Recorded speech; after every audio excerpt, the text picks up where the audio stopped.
दोस्तों सोचिए, एक नदी जो कभी गाँवों की जान थी, आज काले, बदबूदार और जहरीले पानी से बह रही है।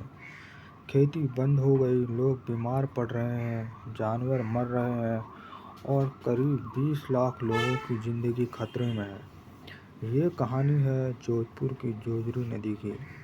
आज मैं आपको बताऊंगा कि आखिर ये नदी इतनी जहरीली कैसे हो गई, कौन जिम्मेदार है और सुप्रीम कोर्ट इसमें क्या कर रहा है। अंत तक ज़रूर देखिए। तो जोजरी नदी क्या है? जोजरी नदी एक मौसमी नदी है। ये नागौर ज़िले के पड़लू गांव के पास से निकलती है और जोधपुर ज़िले से होकर बालोतरा के पास लूणी नदी में मिल जाती है। पहले ये करीब 50 गांवों के लिए जीवन रेखा थी। किसान बाजरा, मूंग, मोठ, ज्वार की खेती करते थे, पशु पीते थे, लोग निर्भर थे। लेकिन पिछले 15-20 सालों में ये नदी एक जहरीले नाले में बदल गई है। असल समस्या जो है प्रदूषण, सबसे बड़ी समस्या है औद्योगिक प्रदूषण।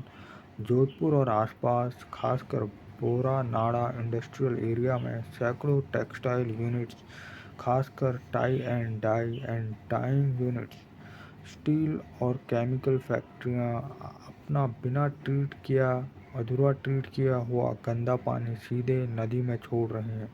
इस पानी में खतरनाक भारी धातुएं और केमिकल्स हैं, जैसे lead, cadmium, chromium, nickel, sulphur और जहरीले डाई। इसके अलावा आसपास के इलाकों का बिना ट्रीट किया सीवेज भी मिल रहा है। नतीजा ये हुआ कि नदी का पानी कई जगहों पर काला और बहुत अम्लीय हो गया है।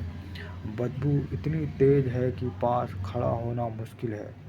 आसपास के गांवों का भूजल भी प्रदूषित हो गया है। हजारों बीघा उपजाऊ जमीन बंजर हो चुकी हैं। जो फसलें उगती हैं उनमें भारी धातुएं पाई जा रही हैं।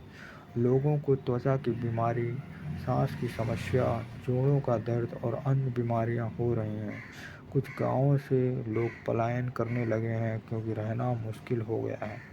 जय नारायण व्यास यूनिवर्सिटी की स्टडी में भी यह साफ कहा गया है कि ये पानी पीने लायक तो क्या, सिंचाई के लायक भी नहीं है। तो आइए, कितना गंभीर है मामला। रिपोर्ट्स और कोर्ट्स के दस्तावेजों के मुताबिक करीब 20 लाख लोग जोधपुर, पाली और बालोतरा क्षेत्र में प्रभावित हैं। नदी के किनारे करीब 50 गांव इस समस्या से जूझ रहे हैं। बहुत सी जगहों पर खेत काले काले कीचड़ में बदल गए हैं। प्रभावित इलाकों में बहुत कम फसलें सुरक्षित मानी जा रही हैं। जो कॉमन एफ्लुएंट ट्रीटमेंट प्लांट लगाए गए थे उनका भी बाईपास कर दिया गया।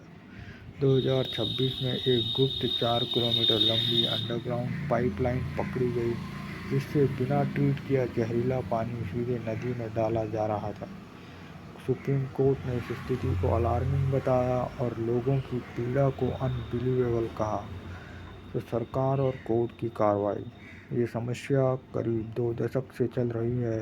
कई बार पैसे की घोषणा हुई, 400 करोड़, 172 करोड़, 176 करोड़, लेकिन कमज़ोर अमल, राजनीतिक आरोप प्रत्यारोप और लापरवाही की वजह से काम बहुत धीमा रहा। सितंबर 2025 में सुप्रीम कोर्ट ने खुद संज्ञान लिया, सुओ मोटो। उसके बाद एक हाई लेवल कमेटी बनी जिसकी अध्यक्षता रिटायर्ड हाई कोर्ट जज कर रहे हैं। कोर्ट ने राजस्थान सरकार और प्रदूषण नियंत्रण बोर्ड के अधिकारियों को कई बार फटकार लगाई। अवैध पाइपलाइन पकड़ी गई, अफसर सस्पेंड हुए, फैक्ट्रियां बंद हुई, केस दर्ज हुई। अगस्त 2026 में सुप्रीम कोर्ट ने राजस्थान सरकार को आदेश दिया कि 7 दिन के अंदर मुख्य सचिव की अध्यक्षता में एक इंटीग्रेटेड कोऑर्डिनेशन ग्रुप बनाएं। पूरे राज्य के लिए एक रिवर कमीशन बनाने का भी निर्देश दिया। नदी के कॉरिडोर का वैज्ञानिक मैपिंग, हाई फ्लड लाइन और बफर जोन तय करने को कहा गया।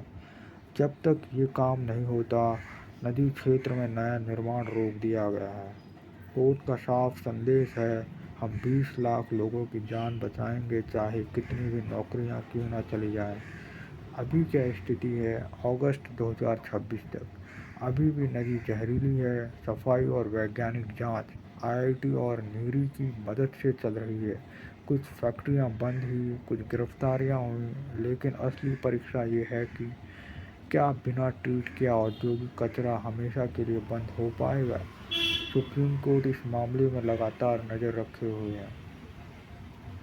तो दोस्तों, ये सिर्फ जोधपुर या राजस्थान का मुद्दा नहीं है। जब कोई नदी मरती है तो पूरा पूरा इलाका मर जाता है।